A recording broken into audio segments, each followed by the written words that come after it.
There's a part of me that thinks I that don't know. any trip to Mars will be the most expensive suicide machine ever built. I have the same feeling. There's going to be a link for that. Not that I'm overly, I'm not. I have no evidence to. I mean, I have some suspicions to back it up, but I don't think that other planets. I don't think planets work the way that we think they work in regards to, especially when it comes to life forms on them that are growing. It's a bit different when you send the Curiosity rover because it's not gonna. It doesn't breed. It doesn't have cells or anything like that. So. Welcome to the July 17th edition of the Electric View. I'm Neil Thompson. Today we have David, Jim, Heather, Edwin, Buddy, and Robert. We will be talking about some conspiracies from a rational and discerning point of view, the new points of view from the EU Bath Conference, and some scientific predictions for the future. Please take a moment to like and subscribe below.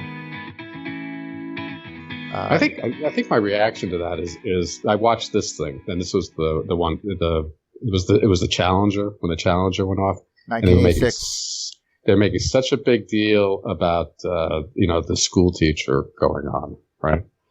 And this was the main reason they launched because they had all this media pressure around it. It's like, oh, we're bringing Kristen McAuliffe or something, right? And the reason that they pushed the launch was because, oh, this is a big media event. We have all this money behind the media. And then they launched it under bad conditions. And that really, that the whole drive of that has a really fundamental, thorn for me as far as doing things. So because it was all driven by publicity. I just realized something that, really kind of bothered me. Was they were flying it in a storm, or were they? I'm not sure what they were flying it in exactly. What? The Challenger? Oh no, it was cold. I mean, I was actually in that was like 20 miles from the Space Center. Well, the reason I bring it up is because it was like 30. It was like really rare for Florida. It was like right around freezing, and they knew. Like the engineers knew, and they were screaming about it. But the media came in and pushed it because they had all these media buys in. Oh, yes, of course. Well, that's a good way to do it. Risk everyone's life on something. And they all died, by the way. Oh, yes. I watched it live, actually, I think. But the thing that... I watched it really live. Really live. Yeah. The thing that I was thinking about was there's two parts to this vehicle. The tank on the outside and the little butterfly on the back we call the space shuttle. And then, of course, the tank itself has booster rockets and all that stuff. All right. But if I recall correctly, that on the Challenger, when it exploded, there was a point between the two ships, which they could see on replay footage, that was glowing. That it was like between the two, when it was curving, they had an angle where they could see as it was sort of tilting backwards and arcing or whatever it was doing. Now, the reason that seems interesting now is because I never thought about it until this very moment, but what if the tank and the space shuttle were at different voltages and the insulation had failed because it was cold or because frost ran across it? It was the O-rings. That's what I mean. It was the material, yeah. Yeah, well, something failed in that area is what I mean, but usually stuff like that can fail because it got arced through. You know what I mean? Like an arc goes through it, and then it's toast after that point. Right. It just makes me wonder. I never thought of it like that before because they say it's brittle. It's just basically it gets that cold, it gets brittle. Well, and that's what I mean. There's a ton of like just imagine the forces going on the thing. Of course, shaking and breaking and all that stuff. I wasn't even going into that, but I was just thinking about the sheer amount of when things get cold, they get dry. Is what I meant. So tetrahelix. Actually, that topic came up in the Thunderbolts forum, and they covered a lot of ground that's like really important on that topic. Like, did you know that the electric discharge, they went back and looked at earlier footage from previous missions, And in every one, you could see an electric discharge between the wingtips of the shuttle and the plume all the way down. The difference, though, on that day was because of the winds, there wasn't a continuous plume. Okay, basically what happens in the past, like when in Apollo days, I think I wrote that thing that you're talking about. Yeah, we're talking. When they used liquid fuel rockets, right? There was no solid propellant between the spacecraft and the ground, but when you use solid boosters, it leaves a trail of metal particles between the ground and you, which is fine if you're going to keep it connected and then have a sudden disconnect. You're still fine, right?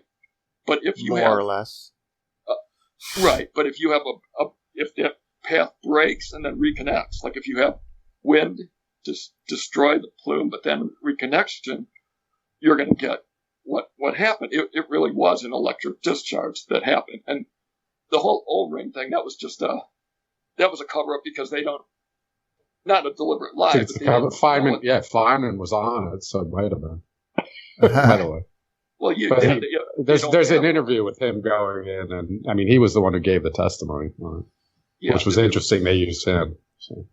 Right. It's a bunch of crud, but I would never go up in a rocket with a solid fuel booster, leaving metal particle trails. If you want to be safe, that was a stupid idea. Well, this is what I was thinking about, right? So here you are, you're going higher and higher, and Robert pointed this out, that they have to, apparently, the static on a fuselage is quite high. They have to ground it. I'm not sure, Robert. It's actually on the canopy. On the canopy. Because they're like glass. Yeah. And so you have it builds up it builds up a charge, and you can't touch it, or you could obviously kill yourself.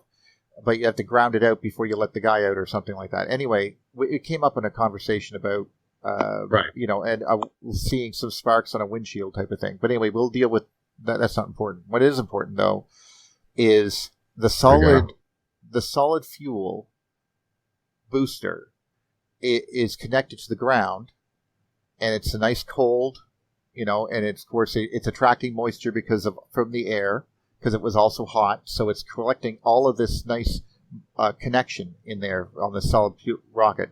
And then the other part of the vehicle, the space shuttle itself, is using liquid fuel, if I'm not mistaken.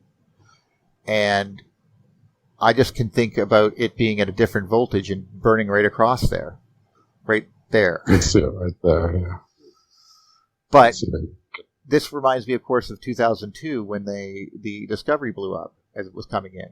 It had a hole in its wing, and there's footage or a picture of a time-lapse photo of a lightning bolt hitting the vehicle. Now, it makes sense, of course, because it had a tail on it of plasma reaching all the way to the ionosphere when it was coming in.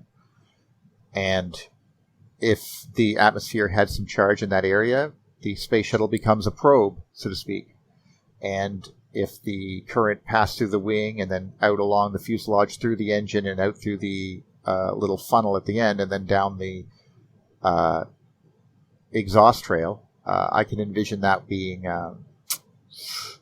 devastating. Because it's not designed to take a million volts going across it, a million amps for even a split second. I mean, lightning bolts are powerful, is what I meant. So, yeah. Well, see, Neil, I have another question for you, and I don't want to be the crazy moon landing conspiracy guy.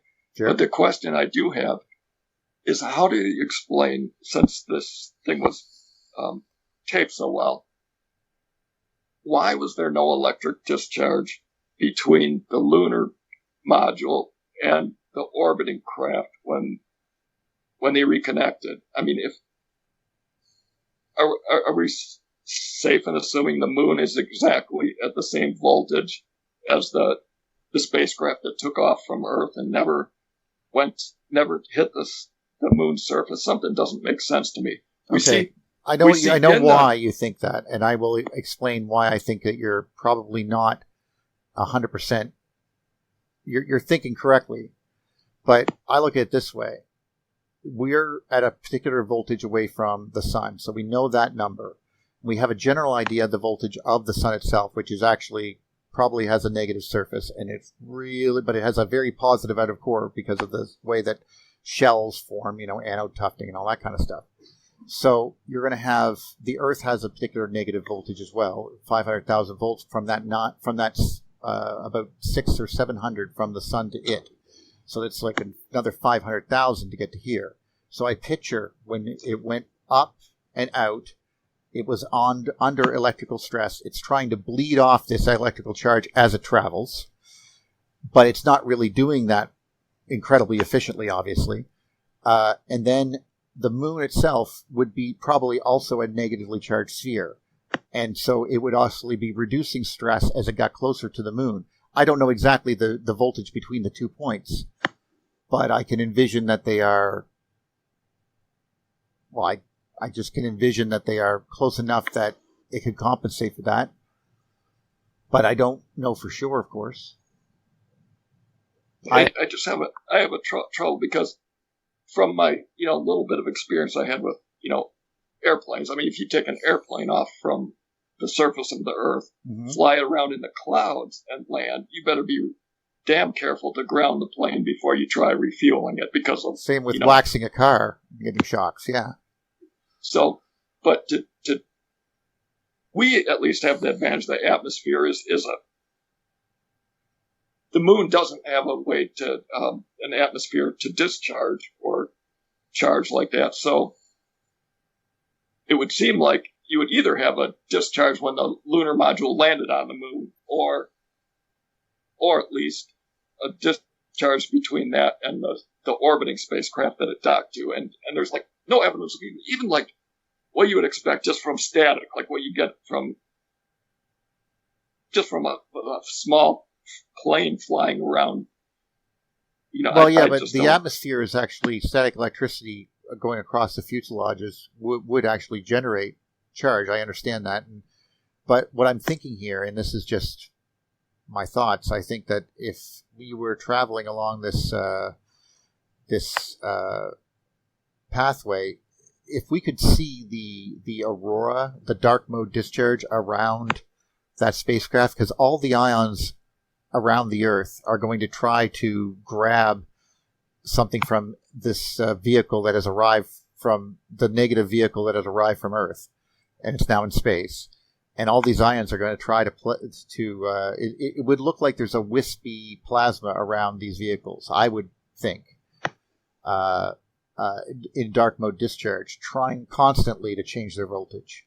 The further you get away from Earth, or this, because as we know, the atmosphere around the Earth and the Moon is technically denser than the interplanetary medium, which itself is denser than the intergalactic medium, or the interstellar medium, I guess.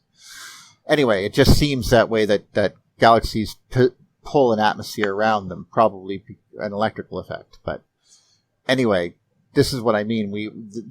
I would think that this stuff is constantly trying to change its voltage as ions go bouncing off of it and everything else, especially when it passed through the Van Allen belts. But you know what? I don't know. I don't know, because it's a good question. I find compelling that Jim brings up is this, coming and going. The difference, the difficulty of the energy spent. Now, Jim, go into the details of that, because I'll probably get it upside down. The energy spent landing is more than the energy spent taking off, right? Well, yeah, like on the moon, it's counterintuitive, because here we know that we're fighting the atmosphere on the way out, and the atmosphere is helping us on the way back in. And on the moon, you don't have that. As a matter of fact, if on the moon landing, since they supposedly hovered for a little while and stuff like that too, it actually is, it takes more power. You're doing all the braking with your rockets compared to taking off. Basically, you need the same amount of power to scrub off as you do to put the thing back in orbit. And that's not something you get a feel for here. And people really don't. They underestimate the effect of our atmosphere, like in the ballistic studies. On a bullet, for example, if you drop a bullet that's a fairly compact, dense thing, it hits a terminal velocity of only about 90 kilometers per second. And yet anything on the moon, since there's no atmosphere, if it comes in from hypothetically infinitely far out, it'll hit a velocity at the moon's surface of 2,400 kilometers per second. So all that work of re-entry into Earth is actually done by our atmosphere, all that scrubbing off of energy, to the extent that you can do it without the atmosphere burning up your spacecraft. You could, the rockets don't have to do a lot of the work, but to land with reverse thrust onto the moon is just a lot hard. Again, I know I'm sounding like the crazy move. These are things there's are a lot of really points. compelling things around it, for sure. Particularly Stanley Cooper. This took me on. Yeah. Just because I was willing to consider the idea, because we've been lied to about so many other things. There's nothing wrong with considering it. That's a good thing to do. I started looking into tangents, and it took me even into more weirdness, like the laser distance thing to the moon. Right. That's another thing that I would have argued as a mainstream scientist. That's a confirmation that we went there. We bounced lasers off the moon because we had a reflector when you there. look into that, what's funny is comical is that do you know what we get back when we do those laser distancing measurements? What? We get back one photon, and that's what we judge it off. We fire a laser beam at the moon, but because it spreads out to something like a 6-kilometer path when it hits the moon, and it hits that little reflector and then spreads out at least as much, even if it was a perfect reflector, would spread out equally much on the way back. So they expect to get a photon. Now, the only reason they know the photon is actually from the laser is because lasers are monochromatic, right? So that it matches the frequency, except that all the vibrations they pick up of the moon, all these wobbles, are detected by the fact that one photon isn't the same frequency. Otherwise, there would be no movement of this. You couldn't pick up any movement of the Earth relative to the moon. So, again, I wouldn't go so far as to say that that's all a lie, but when you see how weak all that is, basically they have already calculated what they expect to see, and then they match this one photon to, if they got a photon back, obviously they get a lot more photons from just other from sources space than that. But they're looking for the one they expect to see. That green and when color that gives them something, when they get the one that's in the range they expect to see, then they base their measurements off of that. But you have a valid point. That's very interesting. It's so horribly weak. It's like, we know what we're expecting to see. We see something that looks like that, and then we're gonna. I just, again, I'm not the crazy guy that's saying that this is all lies. I'm just saying that the more I looked into things, the more you realize that everything you're told is just based on everybody believing the same general picture and matching their pieces to that, and it just goes on from there. And you know what? Actually, one of the things that makes me think that, one of the convincing arguments, I can't believe we're actually discussing this, but one of the arguments against having gone is simply the fact that instead of bringing a telescope to put on the dark side of the moon or something, or even on the rim so that we could actually get a radio broadcast back and download pictures from it or something, which would have been the perfect thing to do, get a telescope, put it on the moon. It'll be on the dark side, so it will constantly be away from the sun, so to speak. Well, no, not really, but you know what I mean. It won't be affected by the Earth anyway. And you get some great pictures, I'm sure, with that thing. Instead, we brought a car. That. Well, that's what I mean. It seems like that. What was that PR? Was that That's where you start seeing how much of it PR is in action. Well, it makes and me, then it makes me gets then you concerned, get like, well, obviously. what the fuck are they doing? Or what were they doing with it? Excuse me. Yeah, and then the other thing that came up was that whole radio thing. Like, you remember the whole? Now I'm going to sound like a crazy person, so I'm going to leave that after this point. We already know you're a crazy person, Jimmy. Right. Okay. But Everything is a lie. In the whole 9/11 thing, you remember that the big thing that there were war games going on, and this isn't part of the conspiracy. This was the actual story that everybody heard, and the authorities were telling us is that The official there conspiracy. war games going on, and people were being fed wrong data, and even the air traffic controllers didn't know what was real. Okay, well, it turns out that in the lead-ups to the moon landings, that what they went through is the same thing, where the control, they did intentionally fake missions where they fed them data so that they could, practice tracking the moon landings and all that. And then during the actual event, there actually was a time where they lost radio contact and then found it again exactly where it should have been if it was on the way to the moon, but they lost it in orbit and then reconnected, got live streaming data from the spacecraft that was on the way to the moon. Again, that wouldn't even be close to being proof that was faked, but it's just very convenient that happened in that way,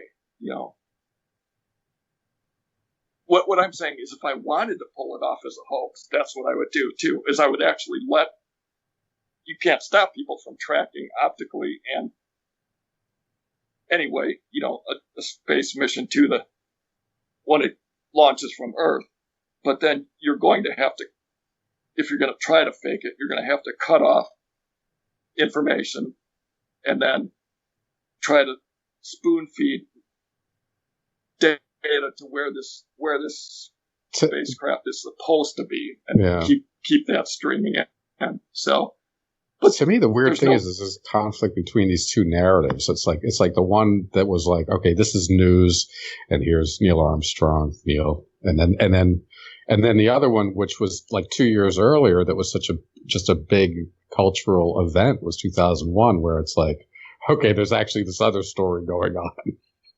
And even though but it was so powerful because it was so advanced, and so all of a sudden you have these two conflicting kind of, one's a myth, and he appears as a myth, but then you get this cross-pollination between the two, and then it's like, man, what actually happened? Yeah, I shouldn't even say this stuff. I can't believe I'm saying it on a Skype thing too, because I'll end up being like like what happened with Tom Van Flandern. Remember him? He made the most compelling argument that gravitational capture can't work. It just isn't right. And he was really good, but then he went on and he said that, maybe we should look into the face on Mars and like Richard Hoagland and all of a sudden, but the mainstream then had a field day with him. But what they didn't do is go back and address his original arguments. Now he was the face on Mars guy, and when that turned out to be like, more images showed that wasn't what they thought it was, then all of a sudden, everybody just laughed at him. But his original, like his first book, he showed just the absolute impossibility of gravitational capture, and it's so simple and straightforward, but almost nobody in the mainstream will deal with it because he's a crackpot now. So well, you just immediately get purged. So when you say gravitational capture, you're talking about orbits and all that stuff. Yeah, basically the idea is that if something comes in an elliptical or parabolic orbit, it's more likely, if anything, to get ejected. Like if you have a 3-body system, the most likely thing is will be either perhaps crash into the largest body in the center, or be ejected from the system. But it's really hard to get other things in orbit.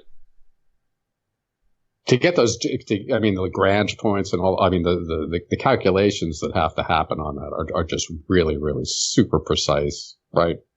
Jim, I mean, you know more about this than I am, but I've touched it, and it's playing with an amazingly tender balance. Right. That's the whole thing with these guys. That's what's funny. Like, just like Halton Art was one of the most highly respected observational astronomers before he did that crazy Big Bang is wrong idea. And Tom Van Flandern was one of the most highly respected gravitational mechanics guys there was. He was like an expert in that field. And now he's the face on Mars crackpot. Yeah. But you're just absolutely ridiculed into that's our modern day burning at the stake. Ultimately. Right. But anyhow, so that's why stigmatizing. Yeah. So forget anything I said about moon landing. I don't know enough about it. Forgot all about it. I'm not saying it didn't happen. I'm just saying that even beginning to question that, it does lead you to some really cool. Yeah. No, I mean, this is the beauty of what this is of what we've been up to, and it's been really the whole process of whatever this thing is becoming and has been is just open exploration of ideas. So it's been really great. So thanks all for participating for sure. Thank you. And there's the Indian. So right. That's the big voice. So I'm curious, is Ito still with us? I hope. Yeah, still here. Okay. Ito, how's it going, man? How was the conference? Yeah, for the conference. Yeah. Get some updates. I don't know what to say, except it was a really magical conference in the magical England countryside. So. And I heard you were in the Fort Collins, Denver area too. Yeah, but it was a little bit longer ago, so that was early June. About a month or so ago. Yeah, early June at the Cold Fusion conference over there. Yeah, that was interesting as well. Right. I was in Denver just like I think a week prior to that. I was visiting Bruce yeah. Right. Yeah. Oh, no, I'm sorry. He actually came to visit us. So. I was out there in March. He actually came out here to visit us at that same time. Right. Well, I'm hoping to be in that area again in May 2019. Cool. That's when the next EU conference in the States should be. Wow. Right. That's right. We got to go. Yeah. Let's all meet up. Sounds good. I obviously for so that. Yeah, I can highly recommend it. It was absolutely gorgeous. I mean, visiting Bath with the Roman and the Masonic influences. Yeah. That's a nice thing to see. Nice little town, a bit short of 100,000 people. Lively enough to be a proper town, but not really a big town, right? Right. And Lucy Wyatt put us up in a natural area in the Quantock Hills, and she has a little farm over there with horses, something like that. And that was absolutely magical. That was gorgeous, So people together with for 3 nights, just about 2-3 nights. Depends a little bit on who you were talking to. But most people were there for a couple of nights and days, so, you can't really go anywhere. So, yeah, you really start connecting there. That's a good thing. That was nice. Cool. Lots of presentations, lots of stuff to talk about. Well, what did you talk about? Who did you get to meet? Oh, God. We had an astrologer. That was quite nice, because the astrologer talked about certain planetary alignments, and then having, I'm sure Heather is listening here, certain alignments where Earth gets in a cold spell or a hot spell, whatever, right? So she pointed out, I believe it was Uranus, whatever. Yeah. And then in certain alignments with Jupiter and Saturn and whatnot. And so she made those correlations, and there was somebody else that made those correlations as well in a presentation. And so my mind was going, I want to throw that one out here in this group because, how come? What's up with that? Because the planets, distorting the charge balance in the solar system, and therefore it gets hotter or colder, more electrons, less electrons, something like that. All right. Okay. So I was kind of curious there, And maybe Heather can pitch in here. She's the astrologer, I believe. So, It's got a little there bit you of go. a mag So connection, that kind of but, stuff. Yeah. So you got to see Phil Francis. Did you get to spend any time with him? Oh yeah, definitely. Yeah, he gave a talk too about the electric weather. Okay, nice. What do you think? I believe that the atmosphere is part of the Earth system, right? So if I in my own mind, if I say geology, I include even the atmosphere, right? It's the Earth system, whatever. Mm-hmm. It's the whole thing. That was quite fascinating for me. He points out, the Birkeland current issues on the North Pole and the Southern Hemisphere, and he shows where the charge goes, according to him, into the oceans, preferably. And so you get a difference between the North and the South, and totally, there's a Birkeland current electric weather thing going on there. Yeah, that's the application he uses. I forgot that. Yeah. Oh, it's great. Yeah. Nice too. Null school, Earth at Null school. Yeah. Yeah, we've had a lot of fun playing around with this thing and looking at. So that was fascinating. Vortices. It completes the picture a bit more, huh? Adding the weather to it, to the whole thing. Yeah, you start looking at it from a cymatic standpoint. That's what's happening to me. Hey, David, we should share with them what came up in one of the things about the astrology and the alignments. Remember we were talking about absolutely the different angles that. Oh, okay, right. Just recently. Yeah, when we were talking about what's I don't know the word for it. The opposition, the Pluto. Well, opposition. It's too bad we don't have, because Heather's certainly the expert on this, but we're trying to learn fast, but we're slow. Oh. So, yeah. Well, let's share with Ito. That's interesting. Is that obviously what we know that like how maybe an opposition or a conjunction might matter, like when you have planets exactly in a line, but that would matter only for high energy charged particles streaming out or towards the sun. But lower energy charged particles, I mean, this is what the mainstream knows, is they follow the Parker spiral. So if you did want to intercept those, you wouldn't want to be on a straight line. You'd want to be on that Parker spiral between another planet. And that is where I think these sextiles and other this is a big astrological alignments come in. So, in other words, what you should be intercepting, for example, when we get between the Sun and Jupiter, when we get exactly in line in a conjunction, we should be intercepting very high energy particles that are traveling radially from one to the other. But all the lower energy, it is a whole different energy that we should intercept if we pass through the Parker spiral between us and Jupiter. And that's actually like a scientific way to describe what we should actually be seeing. Right. So that means, though, that's like different energies for different alignments. Now, if you say that, you sound like a crazy New Age person or something, but I mean, there's a mechanism. But you can show this mechanism really directly, though. Due to in my mind, this could be an actual true connection between astronomy and astrology again, right? Yeah. She talked a lot about attributes about Uranus.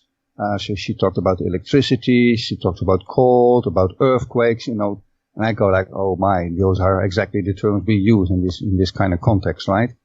Right. And but I can also see, due to the spiraling effect, that if you're in the same plasma spiral around the sun, if you will, with a Jupiter, then the thing has to be perpendicular to us in relation to the sun, instead of in alignment, and then you're in the same spiral. So it's the ballerina skirt, they call it, I guess. And I've seen a little bit too much from astrology to totally poo-poo it, right? There's something to that stuff. And so I'm fascinated here to make that connection, if you will. So that, to me, that was utterly amazing. That was very nice. Yeah. And then add the connection to it, of the weather to it, and then Well, so this was sorry, I apologize. considering Mars is going to is having a dust storm while we are having Hawaii melt, and we happen to be at opposites. That's just, there's clearly something very interesting happening that other people before us have made determinations that these things are significant. They might have lost a little bit of their whale here and there because they don't understand the mechanism, but clearly. But the mechanism is pretty straightforward. I mean, the entry into the mechanism is pretty straightforward, right? If we're right, but we don't know that. Just like we're discussing. Right? Well, just like we're discussing with Jim right now about the ballerina skirt, there could be another variable. But if we just understood that, we could predict a lot better. Just using what they used to do before, but adding a few more mathematical variables in. Now, that's all I'm at. This is kind of where I wanted to go as well at the conference. I wanted to make another overarching point, if you will, because what has been happening is that the EU as a whole, if you will, right? Mm-hmm. We had an astrology there, and it presented, and it was received very well, and with these points I just pointed out, right? Right. And I think that's important to get the electric universe concept out there, without only the people that are, aware of it anyhow or stumble upon it. So if the astrology community becomes aware, now these are the words of this lady, become aware of the fact that there is a branch of science that disagrees with the mainstream science and actually correlates or jives with astrology, meaning electricity is the connection here, right? Right. And that suddenly this science makes this astrology a possibility as in a reality again. They're very interested. So she's already thinking about this, now writing a book and pointing these things out. And just for the record, she's an authority in the little country Slovenia. But she has an international following, and she's, how do you say that? She makes her living with this stuff. And she came across very, very knowledgeable, and before you know it, in a couple of years, most people that are into astrology are going to pick up on the phenomena electric universe that makes astrology possible again. I'm just saying, right? We start making these connections where they've been separated, yes. so dramatically for so long. It's like, it's really powerful. Well, let's just face it. That's why it's compelling across the board for no matter if you're an electrical engineer, or you happen to be an artist, or you happen to be an astrologer, or an astronomer, or a geologist, it doesn't. A psychologist would be interested in this. You're trying to tell me that the sky was different and Chicken Little screaming that the sky was falling was actually something, that alone, anthropologists would be interested, and we don't know what point is going to be a lot of the people who are proponents do sound, unfortunately, somewhat like crazy people because they take the point. I had a gentleman who I'm not going to name, but he could memorize every single speech and video made by all the EU people, but he couldn't convey it without basically giving you a diatribe and a recollection of their video. He couldn't put it into a way that was not shaking, basically just shaking the boat a bit, not there's only so much a person can take. You got to take a small piece and a little piece and a little piece and a little piece, because they can't drive down that whole road all at once. With Tim, you end up sounding to him. We sound kind of crazy, but he's like, but I understand electricity. I understand what you're talking about, and so he knows I know what I'm talking about, and he respects my opinion, and that's the only reason he's. Well, this is also an added benefit of doing, amongst ourselves kind of thing. But you start getting skills at how to ring ideas in someone else's mind, and you can feel if it's hitting or not. You know what I'm saying? Yeah. Toastmaster. Well, it's there. There's like when Robert and I has gone to different pages before, astronomy pages and so forth, and one of them recently, a guy named Greg Hummel said, "Hey, over on the geology page, things are getting nuts. You should come over here," and I did, and I tried to speak like a professional, but only challenge lightly, and then gave him something to bite, something that he couldn't deny, like the ionosphere is 500,000 volts compared to the ground, and we know the size of the Earth, and I just mentioned a few things, and they go, that technically is a capacitor, and that's my field, and that's what I'm trained to recognize. So they're not trained to recognize that. So basically, I gave all the excuse possible. I give them excuse, like say, it's not their fault.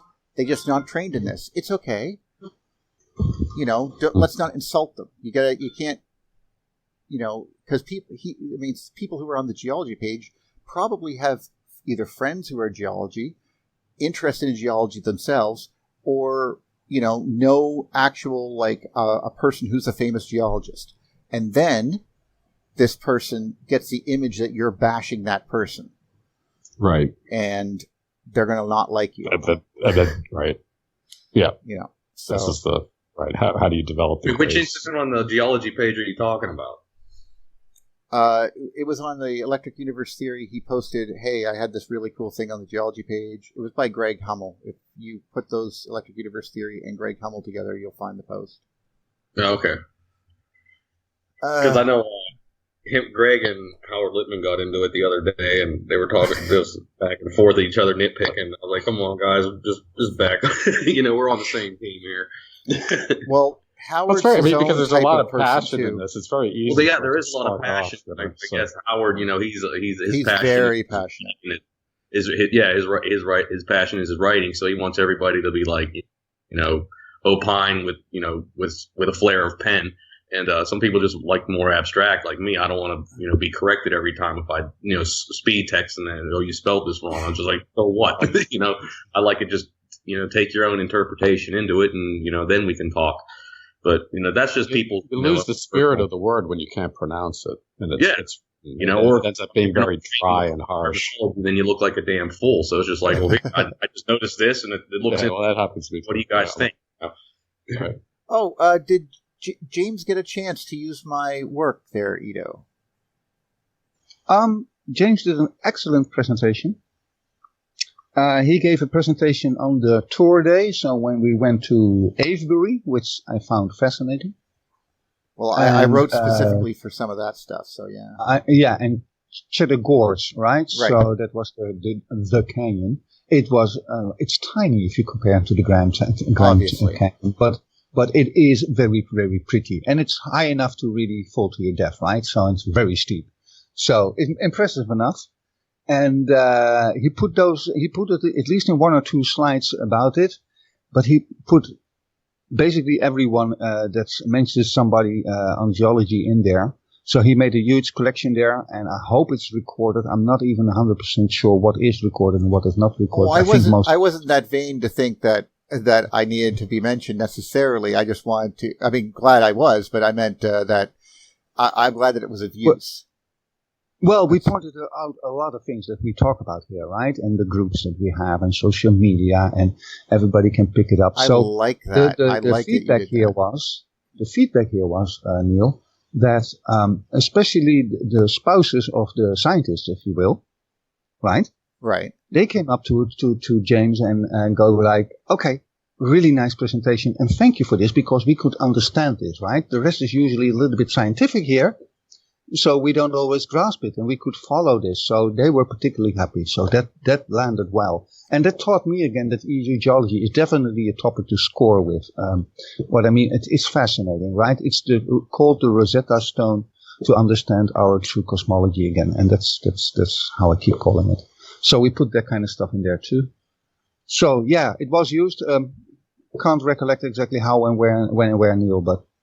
No, that's good. That's good. I wanted to make sure that, because he was going to Cheddar Gorge, and I wanted to make sure that they had a grasp of certain things, but the potential energies and so forth. And Yeah, so even if you didn't quite the understand potential them. you just pointed out, that was definitely there, for example.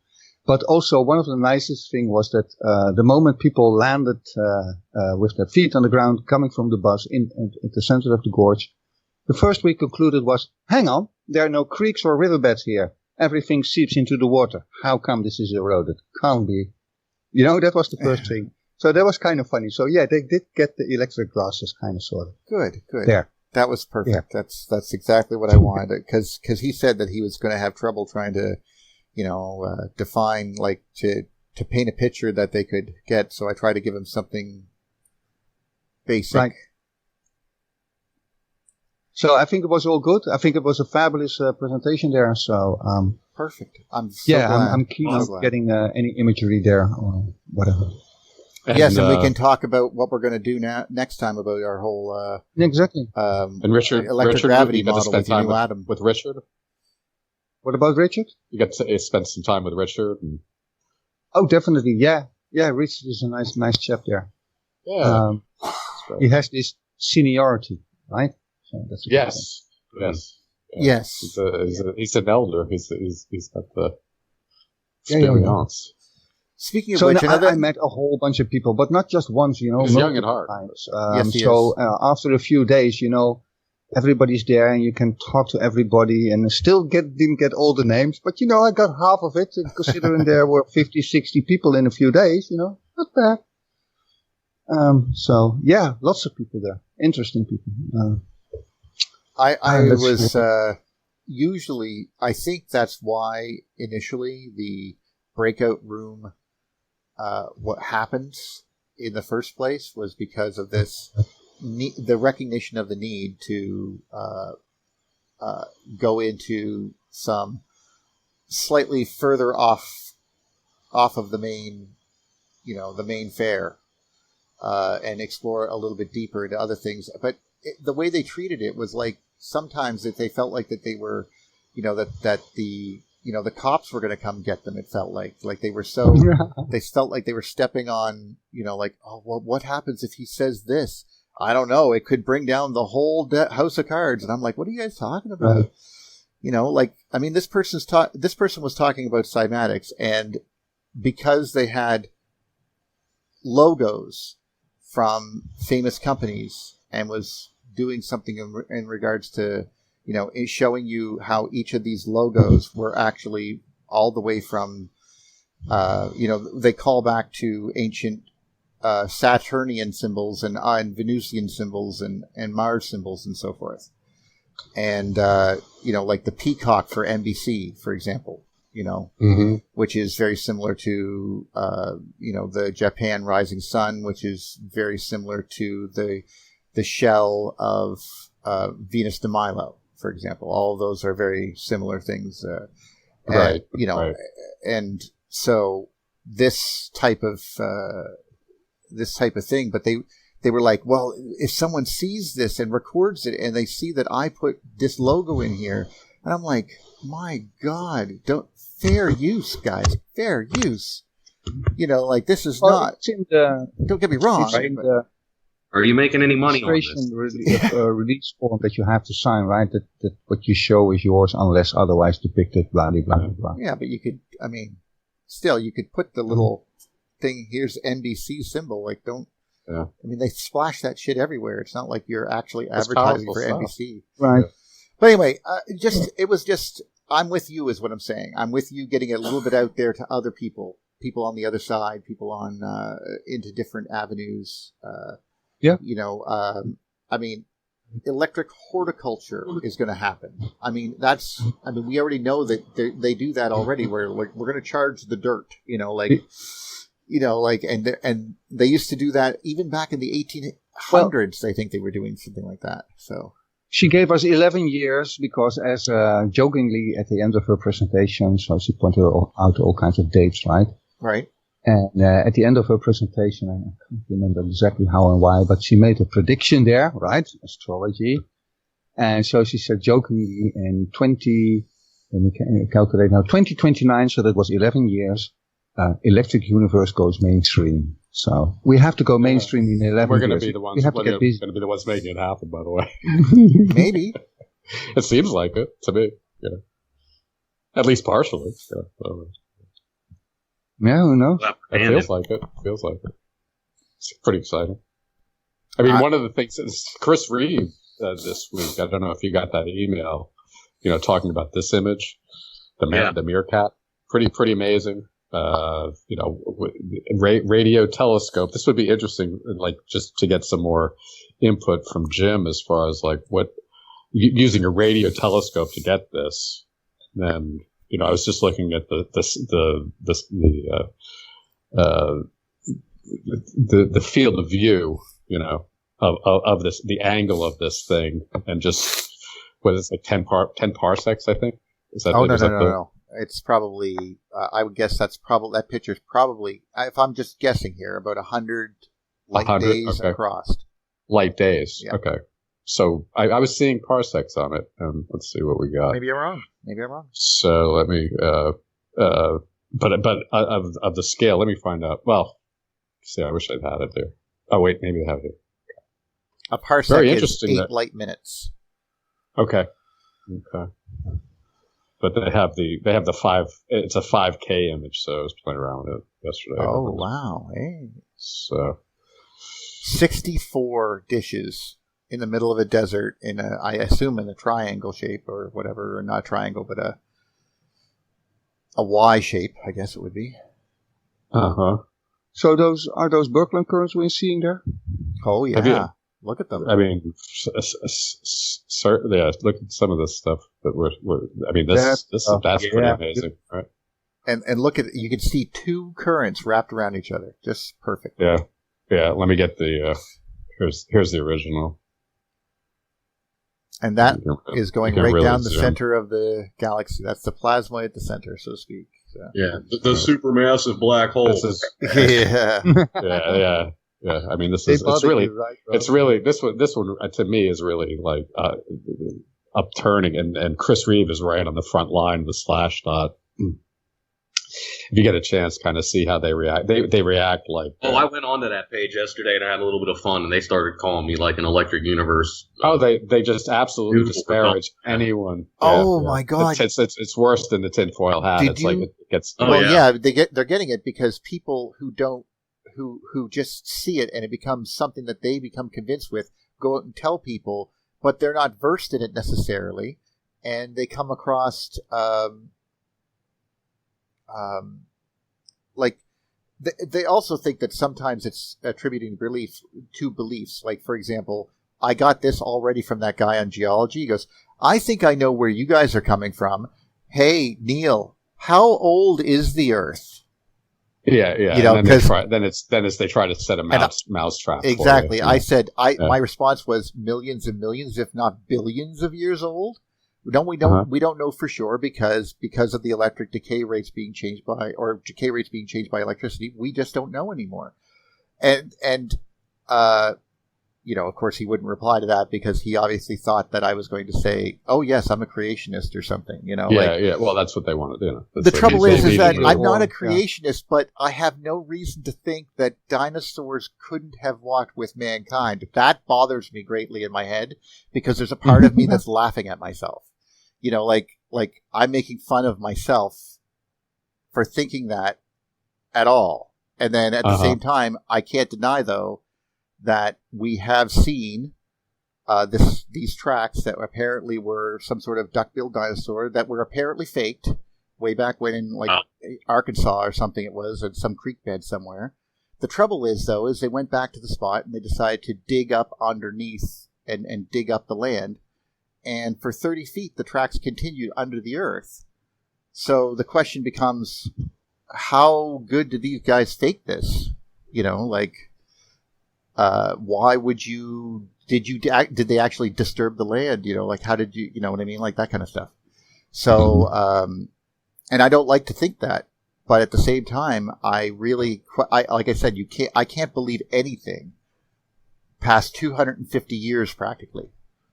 It's that strange to me now, where I'm questioning a lot of things, like going. What are all the stories? I mean, this is the. It's really, it's, I mean, yeah, it's unsettling, but it's also exciting because Yes. the possibility of there being like a bigger explanation to this whole thing that is more, is not full of cognitive dissonance is very compelling. Well, also, of course, you have the especially internal cognitive dissonance, like in your own head, like you're arguing with yourself. It feels that way sometimes, but right. You also have to say, we recognize the situation with what we call megafauna. So we recognize with a situation with dinosaurs. Then we recognize a situation where dinosaurs seem to die off for quote unquote 65 million years, and then we started getting giant animals about 10,000 years ago. And then they went down again. They sort of disappeared. So this implies to me that there was a electrical environment change, like somehow, dinosaurs to some other situation, and then something else happened. And this is why I'm always into the, did we get caught back up under Saturn? Did that actually happen? Or is it more of a, but where are all these cycles coming from? Because clearly there's, evidence of that too. So, it's squaring a very, it's a very difficult thing to square. And we have to admit that we just don't know anymore, because just saying that, oh yeah, this is what the numbers say. But just recently we were laughing because some mammoth had a date. The front of it was 28,000 years old, and the ass end was 44,000 years old. So clearly, we're dealing with an 8,000-year-old mammoth that died. You know what I mean? Like, it's just. It's got him right here. How accurate is this stuff that we're actually playing with? And it feels, Nah. But it's this whole homogeneity, and it's like it's state. This is the one that, like, the fundamentals are always the ones for me to go for, and it's like this whole idea that there's homogeneity in time and there's homogeneity in this amazing expanse of space. This is like the big fundamental assumption, and it's clearly that's a huge assumption. Right. Yeah, and there's right, Jeff? Yeah, that's the one that messes up the RM measurements. And yeah, exactly. My comment in that whole thing too is that's one thing that I really wish someone in the EU would really look into, because we tend to trust the mainstream, at least for their observations, but with the magnetic field measurements, that's where their theory is almost better than their observations in that, because of the way they're done and the assumptions that they make. If I can explain it really, really quick, what happens is to measure a magnetic field in space, it's based on what you see is based on the intensity of the magnetic field, how much of a run of that magnetic field there is towards or away from you, and how many electrons are in there. But we're using it to measure the magnetic field, so we don't know that. But that means that for it to work, we better have a good distance measurement, and anyone in the EU already should be questioning that. But the worst thing is we have to have a good estimate of how many electrons are in that volume of space. Otherwise, that's going to really, more electrons make the field look stronger, and fewer electrons make the field look weaker. And that's where the mainstream really messes up, because they know in their minds that there's no charge segregation in space. So they have a lot of ways to, if they can see how many ions are there, then they know how many electrons are there, because there's no charge segregation. They should be the same in any volume of space. Space is uniform as far as charge goes. So they think. So you see where that messes everything up, though. If it really turns out, for example, in a current filament, to bring it to the example here, in a current filament, if we have electrons in one shell disproportionately and ions in a different shell, the shell with the electrons is going to look like it has a stronger magnetic field. It doesn't mean it actually does, but the observations are going to show more of a magnetic field, unless they know to correct for the fact that there's more electrons there. But the mainstream doesn't, because those aren't current filaments. There's no charge segregation. But that's where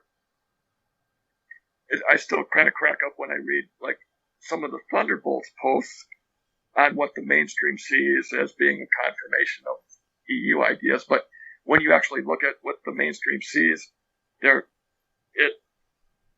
it's like totally not right anyhow. So they're trying to find pieces that support what they say when the data actually is out some there. good visuals, at least, in certain things like this, which right. seem to be pretty damning. Right. Right. But their whole idea of how current is flowing, whether it's flowing in or out along these, that was my point on these things, is that they're basing the current flow based on the amount of magnetic field, right? Like if you can see a stronger magnetic field wrapped around, like the current, a magnetic field around a wire, that's what they're looking for. Ampere's law, the Hall effect, yeah. Right. You should know which way the current's going. But the problem is the magnetic field strength is biased in the direction of where the electrons are. So you're not going to get an accurate message, even of the general direction of current flow. You don't know that unless you know that where the electrons are radially in that thing. You don't know which way the current is actually flowing. It's totally messed up. Now, yeah, you're right. My faith in them was shattered completely when I just heard an announcement somewhere on one of the posts or forums somewhere where it said, "We just discovered the Earth has a second magnetic field coming from the oceans. Oh my God!"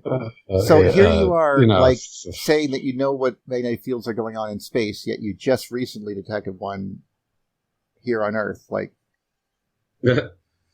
I mean, the direction I go with this one, and it's like the magnetic field is an effect of what the action is, and the action is moving charge. Yeah, the action is moving charge, and it's that one seems the direction to go. But he's right. Jim's right in the sense that we're basing our theory on their bad information, we should recognize that it's been put through their filter, and we should actually take their data. And, well, I guess it's just basically right through our filter is really what we should do. Right. Yeah, just go back a step. Like, rather than trust what they see for the magnetic field, look at what they're basing those measurements on, and then you can correct for, I believe the actual I mean, this is always, right. This is some crazy stuff. So it's really fun to play with. I like the fact that we get to see it, like right here. Oh yeah, and you get to see how much pressure is like on those plasmoids off to the side. You could almost see how much. It's okay, don't worry about it. You can still see how much. Yeah, so how much. Like that's a solar system, right? That right there is a heliopause. Now it's only a few light days across.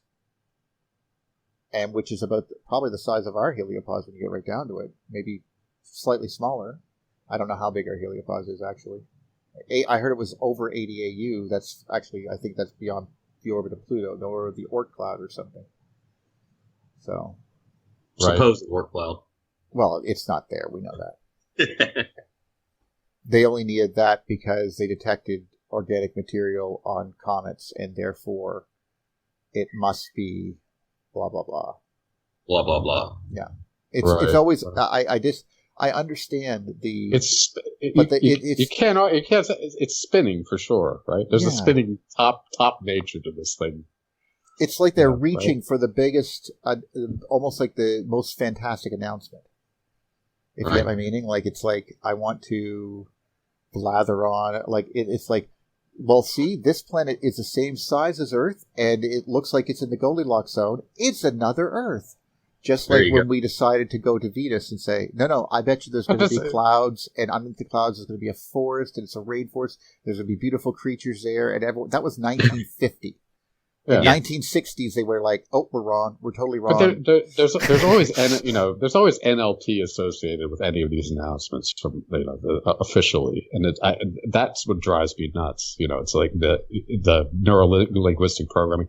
It's like the most important thing is for me to appear like an amazing authority on the issue, so there's no questions. Yes, right. Yes. You guys heard about that binary asteroid that they're labeling a comet as well? What a surprise. Oh, no. I'm not surprised at all, actually. The hybrid, this is going to become, obviously, as our instruments get better, I think that we're going to find so there goes the more pretty and more of snowball these. theory. Well, yeah, exactly. Like, that's series. See if I can pull it up. I just posted it on the EU theory yesterday. I think I can grab it here real quick. I'll share it with you. Why not? Yeah. Yeah.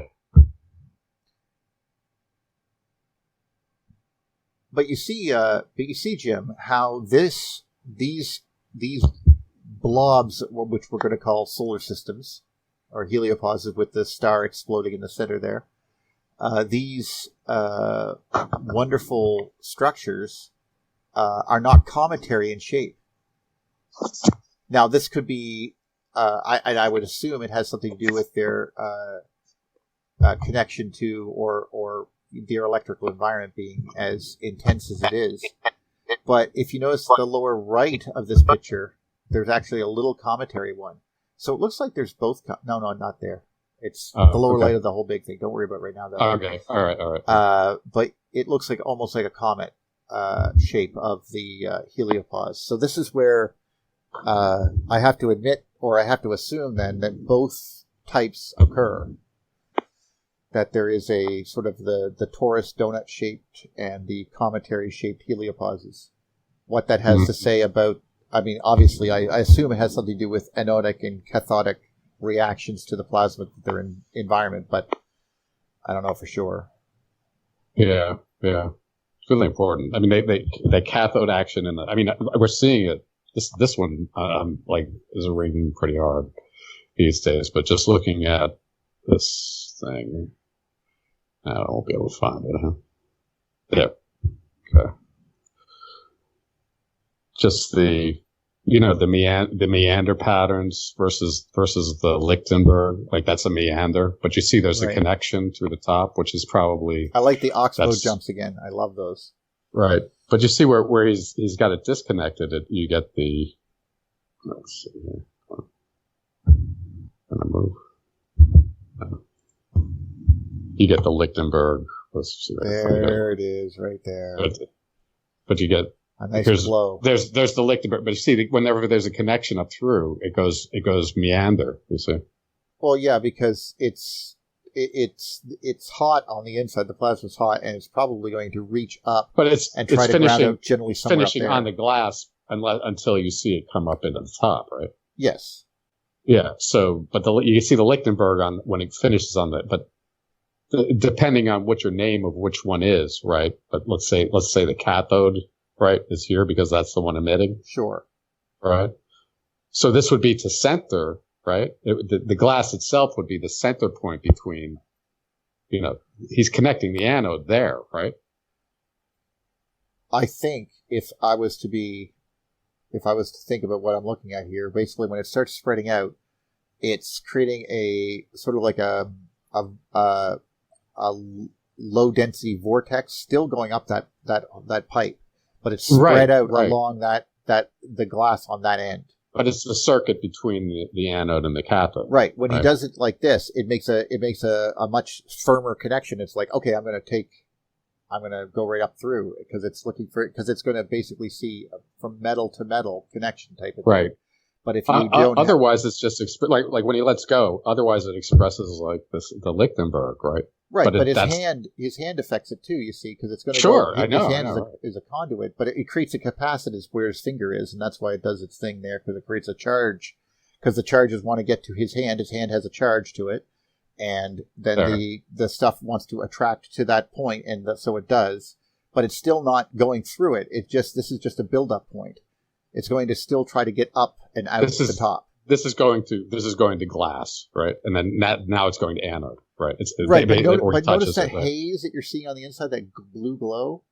Yeah. That itself is also plasma that's conducting. You see, because it's creating there's an effect along the out of that glass as well. You see, it's not.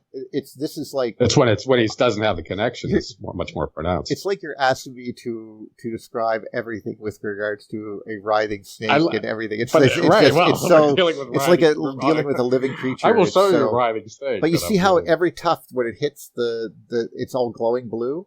Well, it's taking those glowing explosions and it's still running along those to the top. It's leaving. You know what I mean? It's still trying to get up there. So it's not. It's not magic. It's still science. Right. Speaking of glowing, I got that comet thing. Please go on. Oh, cool. Yeah. Here we go. It's about a year old though. I just noticed it. Sure. We can see now.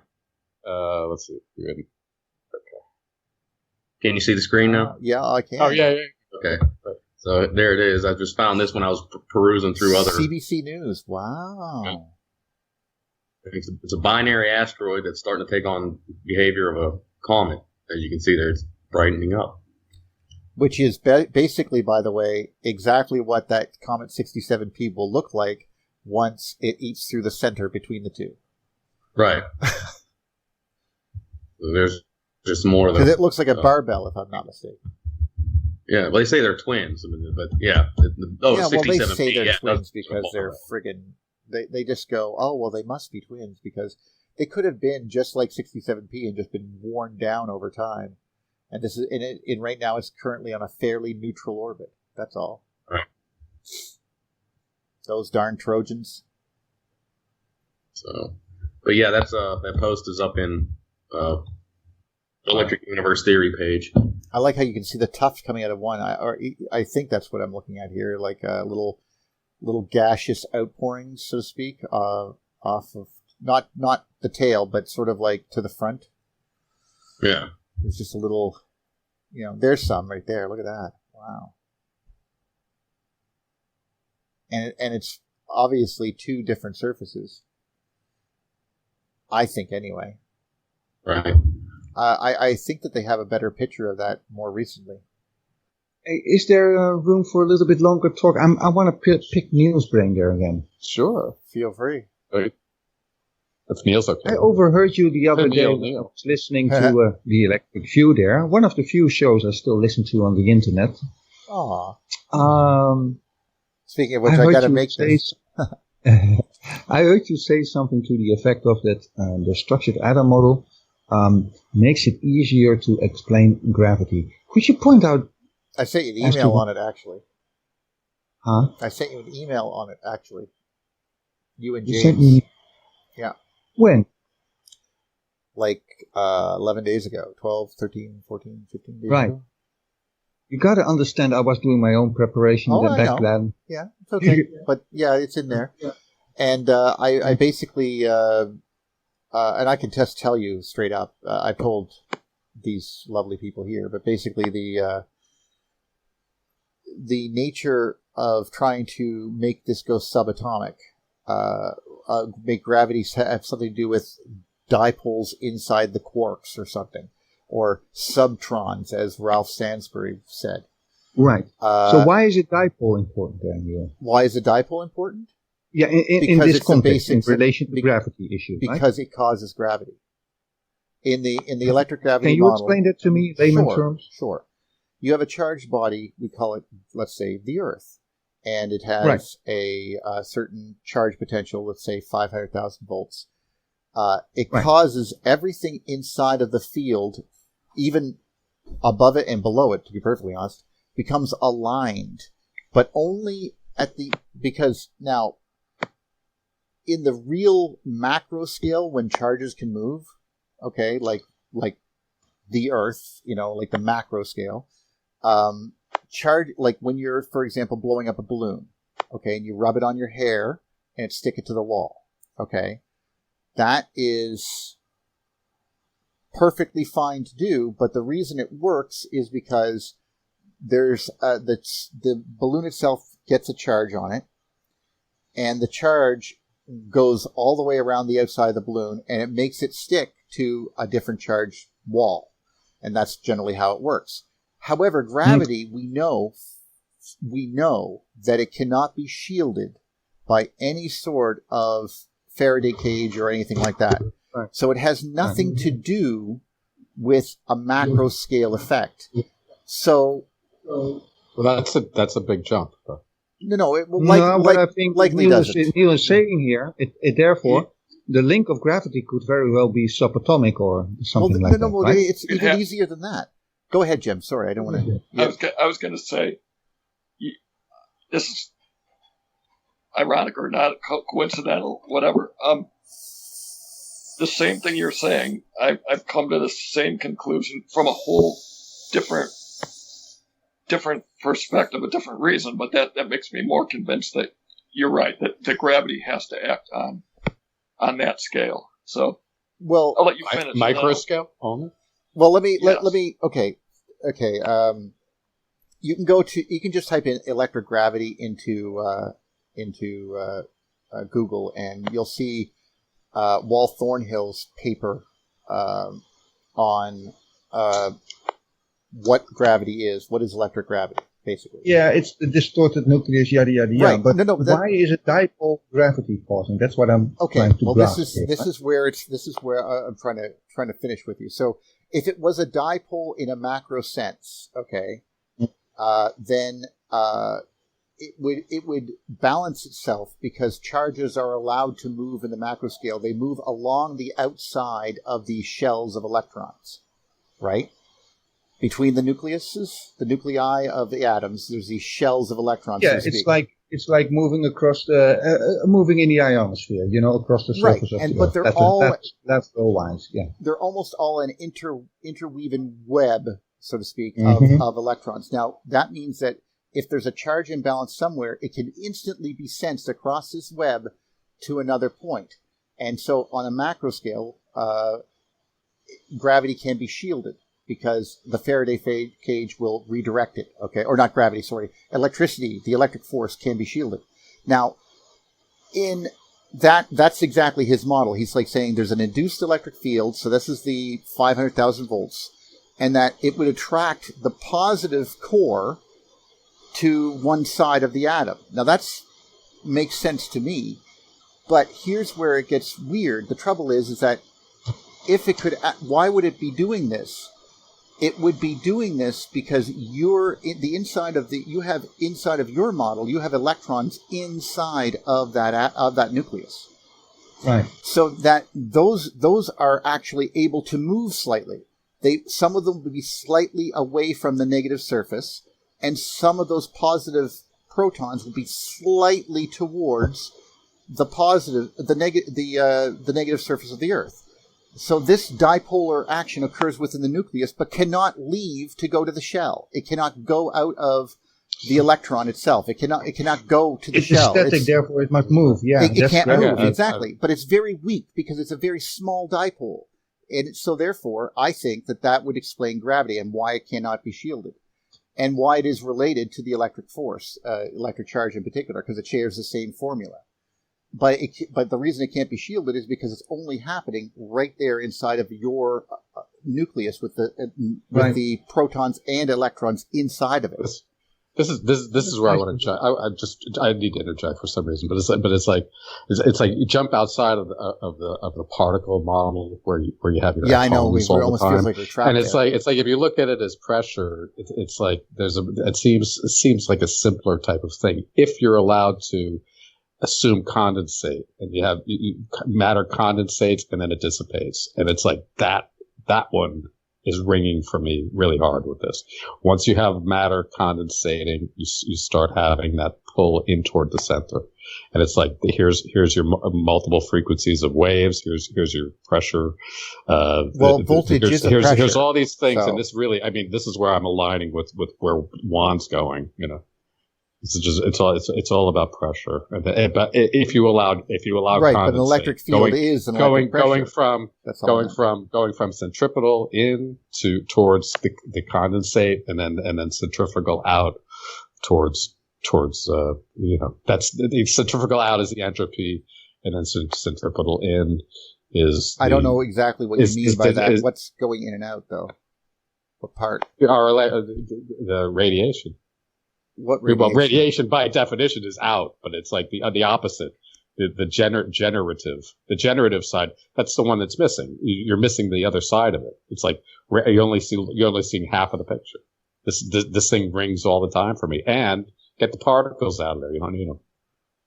Well, we're just talking about point charges. There's no need to, I don't even give a crap what you call it to me. But you're quantizing unnecessarily. That's all. Right, we're calling proton electrons. Those are the words that we use. So. It's you're stuck in that model. See, I'm going to get a little passionate about that one. It's like it's a cage of thought that it's all particular. Yes, and that's true. That is true, David. It is a cage of thought, and I have never said that I consider the particle model that I adhere to myself, right? That is absolutely correct. I believe there is more to be discovered, and definitely needs to be refined. But we are stuck to this current understanding. No, right? I understand. And I firmly believe. Yeah, well, I believe, because I do not know. I believe an electron is not even to be considered a particle, but something else. And I very much relate it to the proton, which I consider what we could call the particle, the matter, the mass. Right? It's where you go from the stillness and you separate. Then there's going to be can be anything. These two. This is where you have the yin yang. It gets all dualistic in our dualistic material world. Well, I keep wondering only if things like the proton would have mass if they were not on Earth. Like if they were inside the electric field, would it even have mass? Would we even understand what I'm looking at here? What is it? Well, that's what I mean. When we use CERN and we take these things and we send them up to the speed of light, so to speak, and we're going around the thing and we go, look, it's gaining mass because of its speed. I go, you just pumped it full of a very incredible amount of magnetic and electric energy. That's what you did to get that thing to go that fast. Potential. And this potential is the link energy, between exactly. pressure and potential and mass, and it's like they all link together somehow, but here's the model that shall not be questioned, so.